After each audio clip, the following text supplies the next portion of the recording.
Good morning, magandang umaga po sa lahat. Welcome again to my channel, OG De Leon po. Baka po nanibago kayo. Bagong tasa po kasi ako ngayon at napakainit po talaga. At dapat nga po ay ipapa-army cut ko na, kaya lang dinahan-dahan ko lang, baka manibago rin ako, no, yung itsura. Pero kahit anong buhok naman, ganun pa rin na itsura. Wala pa rin pagbabago.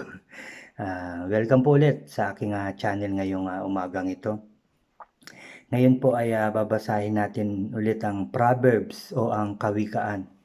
Ito po ay mga kawikaan ni Solomon o ni Haring Solomon na anak ni Haring David, ano po. Dito po tayo babasa ngayon sa Kawikaan o Proverbs ng chapter 15, 1 to hanggang ano po ito, hanggang verse 33 po ang ating babasahin ngayong umaga. So magumpisa na po tayo. Sabi po dito sa verse 1, ang malumanay na sagot nakakapawi ng galit, ngunit sa tugong marahas po ay hindi mawawaglit. Di ba po pagka tayo po ay halimbawa nagkakaroon ng sagutan o hindi magandang usapan, ano po. Pero pagka ang sagot din sa iyo ng tao o ng kausap mo ay hindi maganda, di ba po nakakagalit, ano.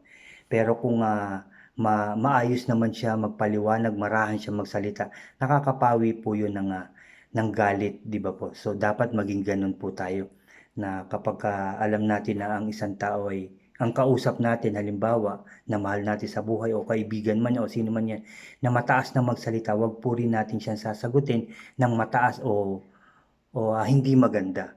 Maging malumanay po tayo sa ating pagsagot sa lahat ng tao, lalo na sa oras na may konting hindi unawaan sa ating tahanan o saan man lugar, sa trabaho man o saan man, ano.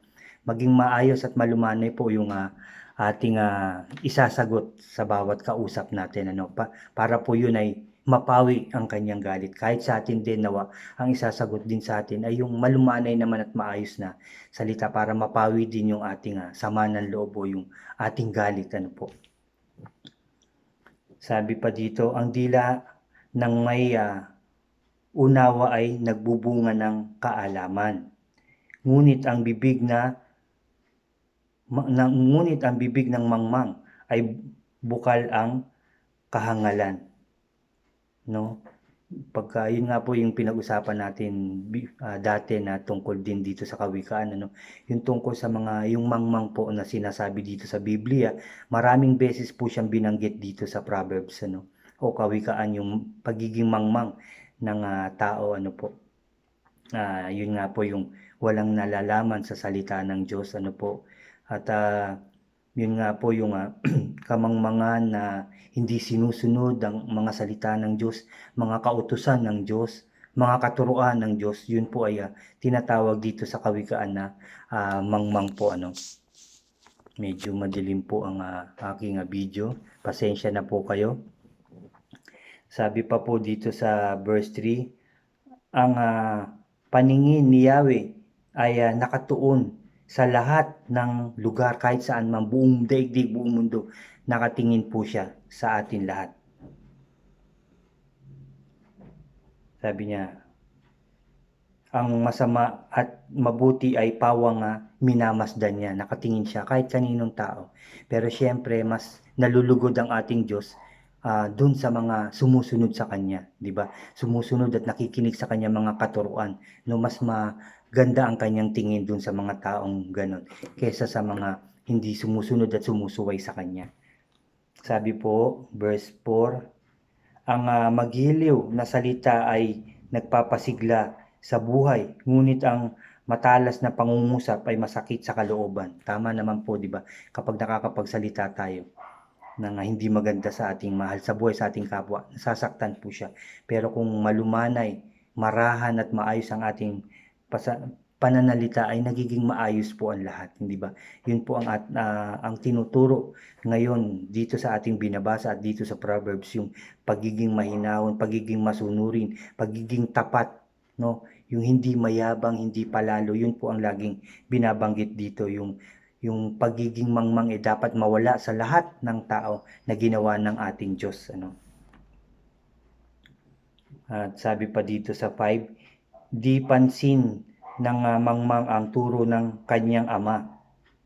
Ngunit dinirinig ng may isip ang paalala na sa kanya, no? Kapag tayo daw ay mangmang, hindi napapansin yung mga sinasabi ng ama. Ngunit dinirinig ng may isip at paalala sa kanya, no? Ngunit dinirinig ng may isip, 'di ba? Yung talagang nakikinig sa ating Diyos, sa kanyang mga salita.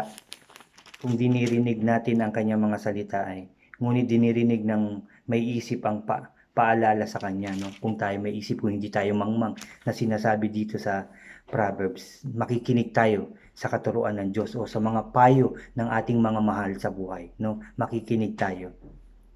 Sabi pa dito sa 6, ang tahanan ng matuwid ay puno ng kayamanan, ngunit ang masamaya nagkukulang sa lahat ng kailangan.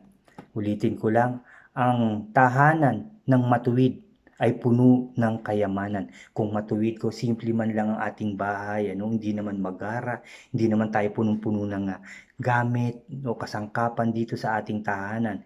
Pero kung tayo matuwid, sinasabi dito ay puno ng kayamanan dahil mabubuti ang tao sa loob ng ating tahanan. Malilinis ang puso sumusunod sa ating Panginoon sa kanyang mga katuruan at salita. Tayo po ay mayaman. Mayaman sa salita ng Diyos. Mayaman sa pagmamahal ng ating Diyos. Yun po ang dapat po sa ating tahanan. Di man tayo mayaman, di man tayo mayaman sa bagay, sa karanyaan, hindi man sobrang dami ng ating pagkain sa ating tahanan. Pero tayo sumusunod sa ating Diyos, tayo'y malinis ang puso natin, pinipilit natin at sumusunod tayo maging matuwid sa ating Diyos. Tayo po daw ay mayaman, punong-puno daw ng kayamanan ang ating buhay, ang ating puso, ang ating buong pagkatao. Amen po. Ngunit ang masamaya nagkukulang sa lahat ng kailangan. 7 po, verse 7, ang labi ng may unawa ay nagkakalat ng karunungan. Ang labi ng may unawa, kung tayo ay maunawain, kung lahat ay nauunawaan natin ng mga bagay na yan dahil pinapanalangin natin, hinihingi natin sa Diyos na maging matuwid tayo, maging mapagkumbaba, maging maunawain tayo sa lahat ng bagay, sa lahat ng tao. Sabi dito, ang labi ng may unawa ay nagkakalat ng karunungan. Sapagkat tayo ay sumusunod sa ating Diyos, nauunawaan natin ang lahat, nagsasalita tayo ng marahan, yun daw ay, sabi dito ay, labi ay may nagkakalat tayo ng karunungan. Dahil magaganda ang ating sinasabi, sa ating binabasa, marami tayong natutunan, binabahagi rin natin yung kanyang mga salita. Yun daw po ay nagkakalat tayo ng kaalaman sa ibang tao, hindi lang sa sarili natin, kundi sa lahat ng tao, sa lahat ng nakikinig ng ating mga pinag-uusapan tungkol sa ating salita ng Diyos. Sabi pa dito, ngunit hindi ganoon ang hangad ng isang mangmang. Sinabi na naman po, ang mangmang dito, yung mga walang nalalaman sa salita ng Diyos, ay wala daw po talaga yung nalalaman. Sabing ganyan. Kasuklam-suklam, sabi. Verse 8 po, kasuklam kay Yahweh ang handog ng masama. Ngunit sa panalangin ng matuwid, siya ay natutuwa. Di ba po? Ulitin ko lang.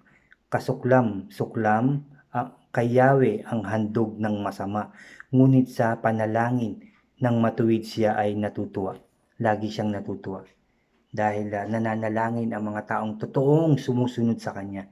Totoong nagbabago. Totoong umiiwas sa masama. Totoong umiiwas sa kasalanan. Natutuwa po ang Diyos sa tuwing tayo'y mananalangin.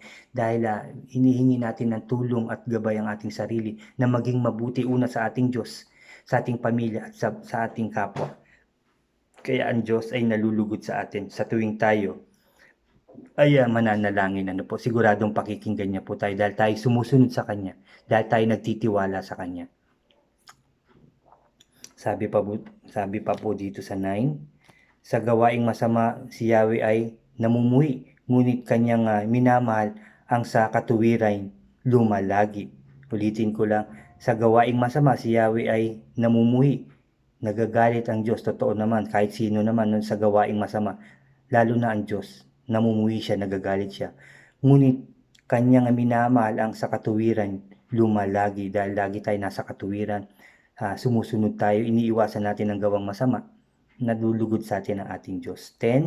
Verse 10, ang gumawa ng masama ay tatanggap ng parusa. Totoo po yan, lahat po ng pagkakasala, lahat po ng gumagawa ng karumal-dumal o kasamaan ay may takdang kaparusahan. Totoo po yan. At tiyak na mamamatay ang ayaw ng paalala dun sa mga gumagawa ng masama.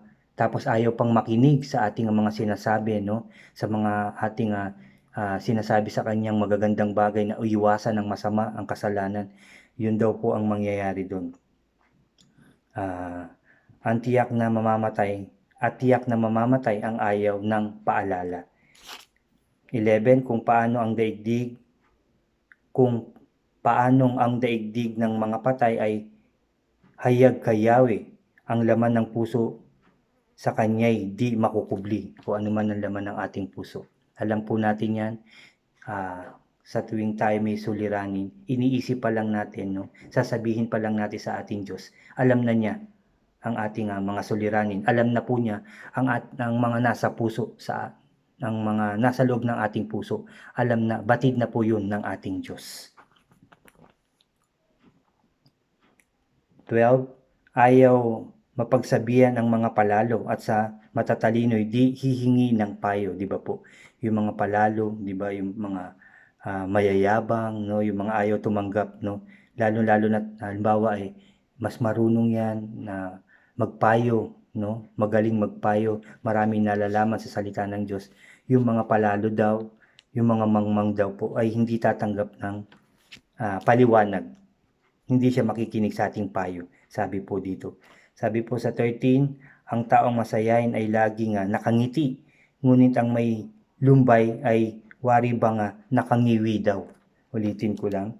Ang taong masayahin ay laging nakangiti, ngunit ang may lumbay ay wari bang nakangiwi, sabi dito. Verse 13 po yun. Sabi sa 14, ang taong may unawa ay naghahangad pa ng karunungan. Di ba po? Nauunawaan natin ang lahat. Gusto pa natin matuto. Gusto pa natin maraming pang malaman. Lalo-lalo na sa salita ng ating Diyos. Ngunit ang mangmang, ito na naman po, ngunit ang mangmang ay nasisihan na sa kanyang kahangalan. Sabi po, tama na sa kanya yun. Yung mangmang daw po, nasisihan na siya sa kanyang kahangalan, sa kanyang ginagawa na hindi maganda, sa kanyang kasinungalingan o kayabangan, tama na po daw yun sa kanya. Sabi po dito, ang taong may unawa ay naghahangad pa ng karunungan, ngunit ang mangmang ay nasisiyan na sa kanyang kahangalan, sabi. 15 po, lahat ng araw ng mahirap ay puno ng pakikibaka, tayo pong mahihirap, ano po? Ay lahat daw ng araw natin ay talagang lumalaban, nakikibaka po tayo. Ngunit ang Ngunit ang masayahin sa ganang piging ang kagaya, no? Kahit tayo mahirap, kahit tayo may mga suliranin, lahat naman tayo may suliranin, ngunit tayo daw ay laging nakangiti, tayo daw ay masayahin, sabing ganyan. Ngunit ang masayahin sa ganang piging ang kagaya, para na tayong masagana din sa ating buhay dahil tayo masayahin, tayo lagi nakangiti, dahil tayo sumusunod sa ating Diyos, no? Kaya tayo masayahin at talagang ang piging ang kagaya, no, sagana. Sabi po sa 16, ang mahirap na gumagalang at sumusunod kay Yahweh ay mas mainam kaysa mayamang panay, hirap naman ang kalooban, no? Pakinggan niyo po ito. 16, ang mahirap na gumagalang at sumusunod kay Yahweh ay mas mainam kaysa mayaman panay, hirap naman ang kalooban. Maraming pera, maraming iniisip, naku baka mawala to, baka manakaw, mga ganyan pong mga bagay na to. Baka ma-hold up, maraming hindi kagaya natin mga simple ang buhay. Masaya na po tayo kung anong meron tayo. Maligaya na po tayo dahil kung anong binigay ng Diyos, di ba? Yun ay dapat natin ikasiya. No? Ipagpasalamat sa ating Diyos. Kaya wala tayong iniisip. Kulang man yan, pero hindi niya ahayaan ng Diyos na tayo magkulang. Bibiyayaan niya tayo, tutulungan niya tayo dahil nasa panig tayo ng ating Diyos. Amen po. 17 po, mas masarap ang isang plato ng gulay na inahing may pag-ibig kaysa isang matabang baka na inihain na galit, no? Tama naman po. Tuwan-tuwa ka na gulay lamang, ang gulay ang iyong inahin sa pagkainan ng mga tao. Pero lahat ay nakangiti, lahat ay masaya, lahat ay nagpapasalamat sa Diyos. Baka nga, ang sarap nga, kaldereta nga yan, o ano man yan na masarap na luto, no? Pero galit naman yung nag-aayon sa atin. Baliwala din po. Sabi po dito sa 18, ang mainit na ulo ay humahantong sa alitan, ngunit pumapayapa sa kaguluhan ang mahinahong isipan. No? Di ba po, tama naman po ito lahat. Ang mainit na ulo ay humahantong sa alitan. Mainit ang ulo mo, sagutin mo din siya ng mainit. Mainit din ang ulo mo, lalaban ka rin sa kanyang mga sinasabi. Ngunit pumapayapa sa kaguluhan ang mahinahong magsalita. Dapat po doon, mahinahon tayo. Kasi kung sasagot din tayo ng pabalam, no? Magiging alitan lang po yung magiging mas malaki pa yung gulong yun. Pero kung mahinahon tayong sasagot, magiging maayos po ang lahat. Ang sabi po sa 19, ang landas ng batugan ay punong-puno ng tinik, ngunit patag na lansangan ang daan ng matuwid. Ulitin ko lang, ang landas ng batugan ay punong-puno ng tinik, ngunit patag ang lansangan ang daan ng matuwid. Di ba? Patag daw dahil tayo matuwid, dahil tayo ay sumusunod sa ating Diyos. Patag daw po ang ating dadaanan. 20 po, ang anak na may unawa ay kaligayahan ng isang ama. Ang anak na may unawa ay kaligayahan ng isang ama. Ngunit ang isang mangmang ay kahihiyan ng kanyang ina. Kaya dapat maging matalino tayo, maging maayos tayo sa puso't isipan, nang hindi tayo maging mangmang. Sabi po sa 21, ang mga walang isip ay natutuwa sa mga bagay na kahangalan, ngunit lumalakad ng matuwid ang taong may kaalaman. Ulitin ko lang, ang mga walang isip ay natutuwa sa mga bagay na kahangalan, yung mga walang pag-iisip daw, kung ano-ano lang ang iniisip na hindi mabuti, Ngunit lumalakad ng matuwid ang taong may kaalaman. Kaya tayo nagsasaliksik, nagbabasa palagi, sumusunod sa salita ng Diyos. Tayo ay may kaalaman. 22 po, ang isang balak na mabilis ay di papakinabangan kung tayo nagmamadali sa lahat ng bagay, di ba? Minsan palpak, minsan hindi maganda. Sabi po dito, ang isang balak na mabilis ay di papakinabangan, hindi natin papakinabangan kung mabilis ang paggawa. Ngunit ang planong pinag-aralan ay magtatagumpay. Dapat natin pag-isipang mabuti ang ating mga balak sa ating buhay. Lagi natin ihingi ng tulong sa Diyos. Lagi tayong manalangin na lalo pa tayong maging matagumpay. 23, ang matalinong pananalita ay nagdudulot ng kasiyahan. Diba? Ang matalino, kung pinag-iisipang mabuti ito, bago mo sabihin talagang dapat ganito, dapat maayos ang aking sasabihin. Nagdudulot daw po ito ng kasiyahan, totoo naman. At ang salitang angkop sa pagkakataon may dulot na pakinabangan. Dapat maging maayos. Isipin natin ang lahat ng ating sasabihin. Hindi lang sasabihin, pati gagawin. Yung pagkilos natin dapat tama, dapat maayos. Ipanalangin palagi natin sa Diyos. Ihingi natin lagi ng tulong. Yung guidance niya, yung kanyang ways ang ating dapat sundin upang laging lahat ay maging maayos at matagumpay. Ang matalino, sabi po dito, ang matalinong pananalita ay nagdudulot ng kasiyahan at ang salitang angkop sa pagkakataon ay nagdudulot ng kapakinabangan. Sa mga marunong, sabi sa 24, sa mga marunong ang daan ng buhay ay pataas upang maiwasan ang daigdig ng mga patay, yung mga marurunong, yung mga may mga kaalaman nga sumusunod sa katuruan, ano. Sabi dito, ang daan ng buhay ay pataas, hindi tayo pababa. Sabi sa 25, wawasakin ni Yahweh ang bahay ng hambog, ngunit ang tahanan ng isang byuda ay iingatan ng Diyos. No? Sabi po dito sa 26, asuklam-suklam kay Yahweh ang iniisip ng masama, ngunit kasiyahan niya ang pangungusap ng may malinis na diwa. Ulitin ko lang, kasuklam-suklam kay Yahweh ang iniisip ng masama. No? Ayaw ng Diyos yung laging masama ang ating iniisip o yung masama ang ating iniisip. Kasuklam-suklam po sa ating Diyos yun. Ngunit, sabi dito, kasiyahan niya ang pangungusap ng may malinis na diwa. Yung ating pag-iisip ay malinis sa tuwing tayo lalapit sa Diyos. Dapat lang na tayo maging malinis sa tuwing tayo lalapit sa ating Diyos. Para siya ay makinig sa ating mga panalangin at siya ay matuwa sa atin lahat.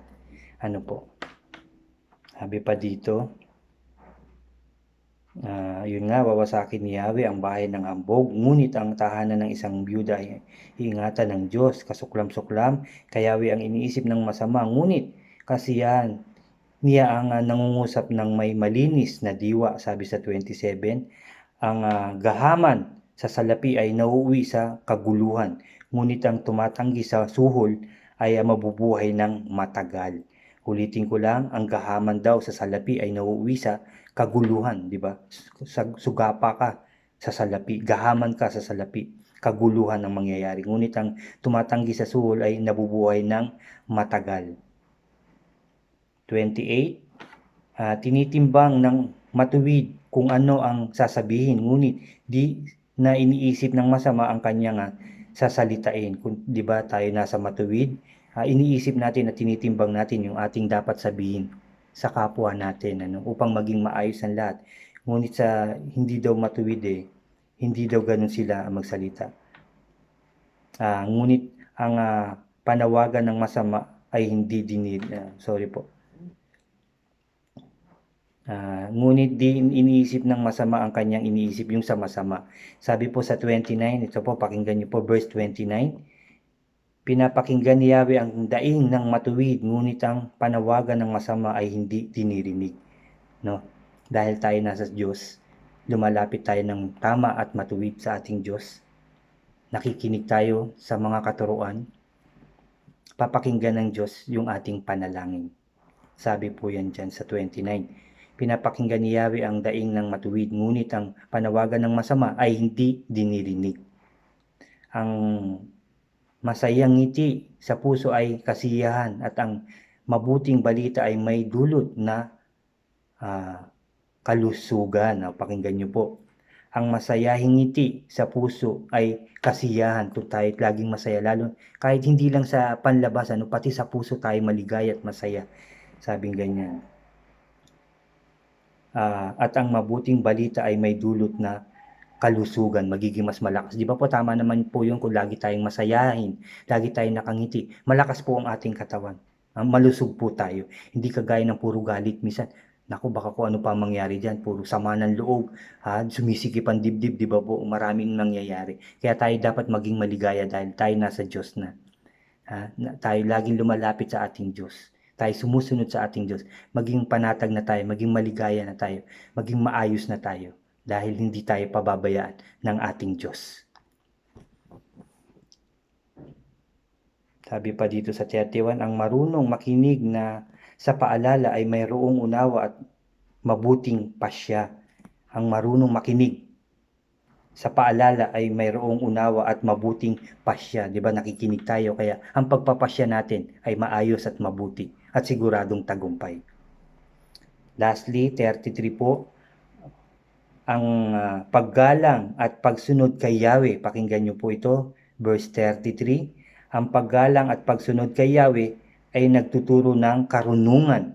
Nagtuturo yung paggalang at pagsunod sa ating Diyos ay nagtuturo ng karunungan, at ang pagpapakumbaba ay nagbubunga ng karangalan. Ano po, napakaganda po. Verse 33, Lastly po, ulitin ko lang, ang paggalang at pagsunod kay Yahweh ay nagtuturo ng karunungan at ang pagpapakumbaba ay nagbubunga ng karangalan. Magiging marangal ang lahat ng taong nagpapakumbaba, ang lahat ng taong sumusunod sa ating Diyos, sa kanyang kautusan at katuruan, magiging maayos ang lahat, magiging mabuti ang ating puso't isipan.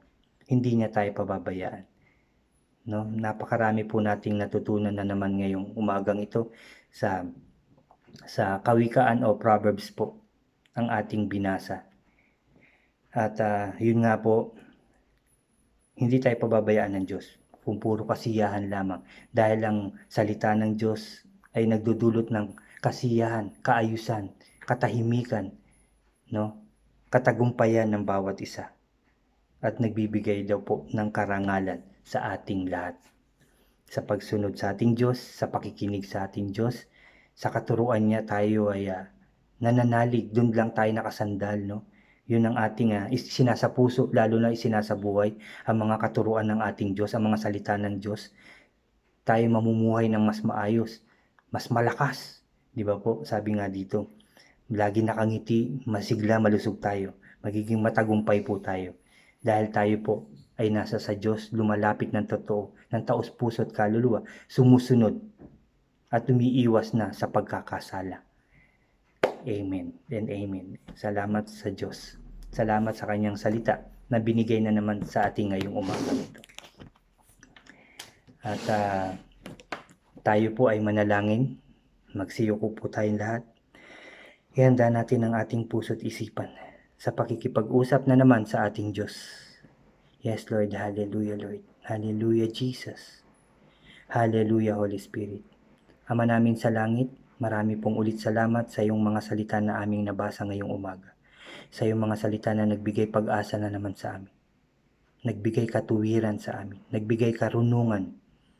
Nagbigay pag-asa at katagumpayan sa bawat isa. Salamat, salamat, salamat Lord sa iyong kabutihan at pagmamahal sa amin. Salamat sa iyong salita, O God. At muli sa pagsama mo na naman po sa aming gawain ngayong umaga, nagtagumpay na naman po kami. Naging maayos na naman ang aming puso't isipan. Naging masigla na naman kami. Naging malusog na naman ang aming puso't isipan, O God. Dahil sa iyong mga salita. Salamat Lord, salamat Jesus, salamat Holy Spirit, O God. Nawa nga po lahat ng aming nabasa ay mangyari sa aming mga puso na maging malinis, maging mabuti, laging nakangiti, sumunod sa iyong katuruan, O God. Yun lamang ang aming gawin upang kami palaging maging malapit sa iyo, upang ang iyong mga mata ay laging nakatingin sa amin, O God. Salamat Lord, salamat Jesus, salamat Holy Spirit, O God. Nawa Lord, maging maayos, hindi lang kami, kundi ang aming mga mahal sa buhay, Lord, aming kapitbahay, aming mga kaibigan, O God, aming Presidente Duterte, Father God, at ang lahat ng presidente sa buong mundo, Father God, ang lahat ng kasamahan sa pamahalaan, pababa, Lord, hanggang sa Mayora Arlene, O God, Arcillas, Lord, barangay namin, mga barangay chairman sa buong Pilipinas, sa buong mundo, Father God, lahat po, Lord, ng pati mga scientist, doktor, nurse, police, sundalo, frontliners, Father God, mga good Samaritan na totoong tumutulong, natao sa kanilang mga puso ang kanilang pagtulong, Lord. Huwag mo po silang pabayaan. Pagtagumpayin mo rin sila at samahan mo palagi, Lord, upang maging maayos ang aming mundo, O God. Nawa yung inyong kagustuhan na puro pagmamahalan lamang ang sa amin ay manaig, O God. Maging mapagkumbaba, maging mapagpatawad, O God. Upang maging maayos, mas masaya ang aming daigdig, ang aming bansang Pilipinas, O God. Maging mas masaya, maging mas matagumpay, O God.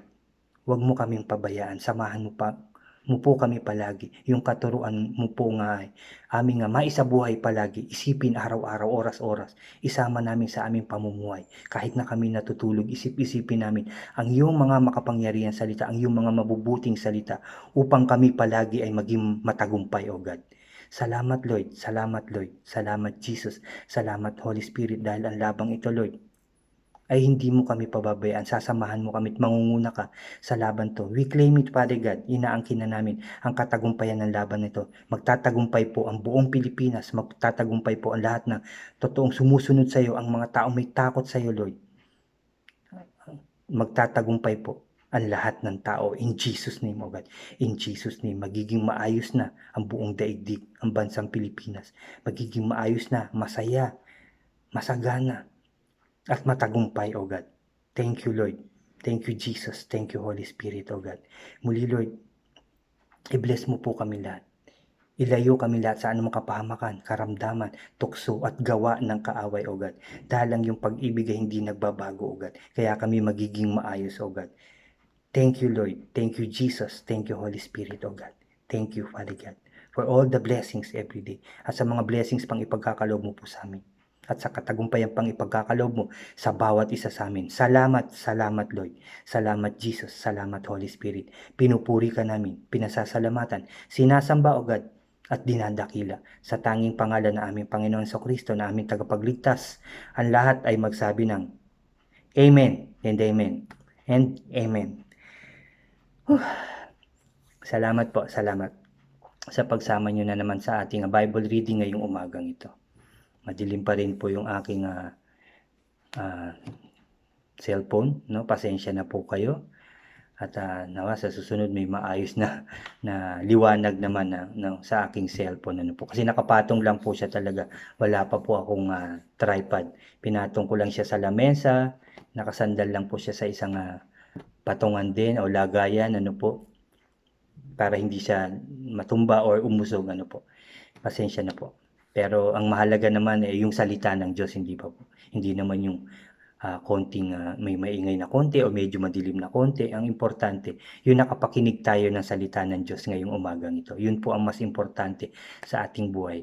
Salamat po muli, salamat. Sa mga bago po sa aking channel, mag-subscribe po kayo. I-like nyo po yung ating mga video, pati po yung notification bell. Pakiclick po para updated po kayo sa iba ko pang i-upload na video. Salamat po muli. Salamat sa lahat. Mabuhay po tayong lahat at God bless po. God bless sa ating lahat. Salamat po.